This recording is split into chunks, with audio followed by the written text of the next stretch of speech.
Un après-midi suffocant, alors que la chaleur faisait miroiter les toits de chaume du village de Enzalé, une silhouette apparut sur le sentier poussiéreux. C'était une étrangère.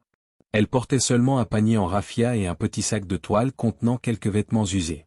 Aucun compagnon, aucune salutation, juste son ombre glissant sur la terre rouge. Son nom était Malika, et depuis toutes les générations que le village de Enzalé existait, personne n'avait jamais vu une femme comme elle.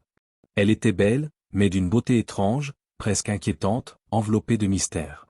Les hommes restèrent figés, les femmes chuchotèrent entre elles. À son arrivée, elle dit à peine quelques mots, elle cherchait juste un endroit pour dormir. Elle choisit la vieille case abandonnée près de la lisière de la forêt, autrefois habitée par un chasseur disparu depuis plusieurs saisons. Personne n'osait s'en approcher, mais Malika s'y installa sans crainte. Elle balaya le sol avec des feuilles de palmier, chaque soir, on l'entendait chanter des mélodies que personne ne connaissait. Rapidement, elle commença à vendre des fruits au marché, surtout des bananes. Et c'est là que le chaos prit racine. Les hommes qui traînaient devant le bar de vin de Palme trouvèrent soudain toutes sortes de prétextes pour venir acheter ses fruits. Les garçons qui ramassaient du bois passaient toujours devant son étal. Même les deux fils du chef du village, mariés et pères de famille, commencèrent à lui rendre visite sous de faux prétextes. Chaque matin, son étal débordait d'admirateurs. Les autres vendeuses, celles de tomates, d'oignons ou de gombo, fulminaient.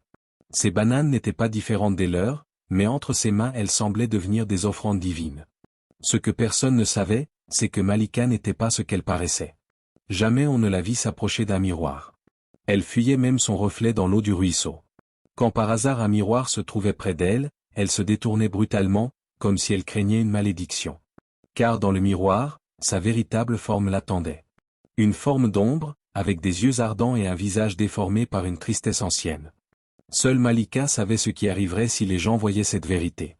Pourtant, les hommes continuaient à affluer. Ils lui apportaient de la viande, de l'huile, du miel, des ignames. Elle recevait chaque présent avec un sourire qui troublait leur esprit. Bientôt, les maris commencèrent à disparaître la nuit, frappant à sa porte. Les pères menteurs inventaient des expéditions de chasse. Même les anciens les plus respectés perdirent leur honneur. Les femmes de Enzalé devinrent amères. Certaines crachaient à son nom, d'autres rêvaient de l'affronter, mais aucune n'osait la défier. Il y avait dans ses yeux quelque chose d'inhumain. L'air même du village semblait changer. Les hommes marchaient comme des spectres, les femmes baissaient la tête dans un silence douloureux, et les enfants regardaient avec incompréhension leur père devenir des étrangers. Parmi ces femmes, une se distinguait, Sira, l'épouse d'Amadou. Tout le village connaissait leur histoire d'amour. Ils avaient grandi ensemble, partageant l'eau du puits et les fruits des champs. Leur mariage avait été célébré avec des chants et des danses inoubliables. Mais quand Amadou aussi commença à fréquenter la case de Malika, le village entier retint son souffle. Même les anciens se dirent, si Amadou succombe, aucun homme n'est à l'abri. Sira pleura en silence, le cœur brisé. Elle connaissait Amadou mieux que personne. Mais l'homme qui rentrait chez elle avec ce regard étrange n'était plus celui qu'elle avait épousé. Alors elle décida de veiller. Elle se couvrit d'un foulard sombre, traça du charbon sous ses yeux comme une guerrière, et se mit à suivre Malika à distance.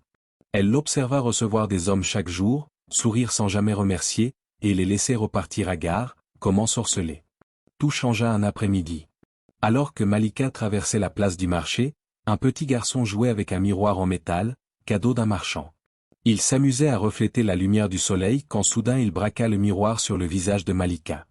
Alors, pour la première fois, le village l'entendit hurler. Un cri déchirant, inhumain. Son panier tomba, les bananes roulèrent sur le sol, et elle se couvrit le visage.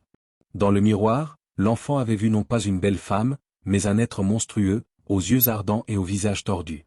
La peur se répandit dans le marché. Les femmes commencèrent à murmurer. Pourquoi Malika fuyait-elle les miroirs? Quelle était sa véritable nature? Les jours suivants, les choses empirèrent. Les hommes devinrent violents, se battant ouvertement pour elle. Certains pleuraient, d'autres hurlaient son nom comme des possédés. 3 moururent même mystérieusement, les yeux grands ouverts, le visage figé dans la terreur. Alors, Sira rassembla les femmes. Vêtues de blanc et portant des offrandes, elles traversèrent collines et rivières pour consulter le vieux devin Ngoma, gardien des secrets des anciens royaumes. Assis derrière un feu sacré, ses cheveux blancs comme la cendre, il écouta leur récit. Puis il rit, un rire profond qui glaça le sang des femmes. Vous cherchez le remède, dit-il, mais ignorez la cause. Malika n'est pas une étrangère. Elle était autrefois l'une des vôtres. Elle est née marquée par les dieux, rejetée par tous. On l'a humiliée, trahie, violentée. Elle s'est alors offerte à un esprit sombre, qui lui donna la beauté et le pouvoir qu'elle désirait, mais en échange de son âme. Ce que vous voyez aujourd'hui n'est qu'un fantôme, une coquille, un esprit de destruction sous une peau de femme. Les femmes pleurèrent, mais Ngoma leur donna une arme, un miroir sacré, capable de révéler la vérité. Si elle s'y regarde, sa vraie forme apparaîtra. Mais vous devez agir vite, sinon vous périrez. Elles rentrèrent au village avec le miroir. Les jours étaient devenus insupportables, cet homme était déjà mort. Le matin du 7e jour, elles placèrent le miroir au marché, dissimulé sous un tissu. Quand Malika passa, elles l'appelèrent. Elle tourna la tête, et le voile tomba. Son cri glaça le sang du village. Dans le miroir, ils virent la vérité, un être noirci, tordu, aux yeux brûlants, avalé par la haine et la douleur. Puis, aspiré par sa propre image, Malika disparut dans le verre. Les femmes brisèrent aussitôt le miroir comme Ngoma l'avait ordonné. Une lumière aveuglante jaillit, puis le silence. L'air redevint léger, les tambours purent résonner à nouveau, et la paix revint à Nzalé. Les hommes pleurèrent, non seulement de peur, mais de honte. Ils demandèrent pardon à leurs épouses, certains jeûnèrent, d'autres bâtirent des autels pour honorer la loyauté. Et l'histoire de Malika, la femme qui ne se regardait jamais dans les miroirs, devint une légende transmise aux enfants. La beauté peut cacher la destruction, et l'infidélité ouvre toujours la porte aux ténèbres.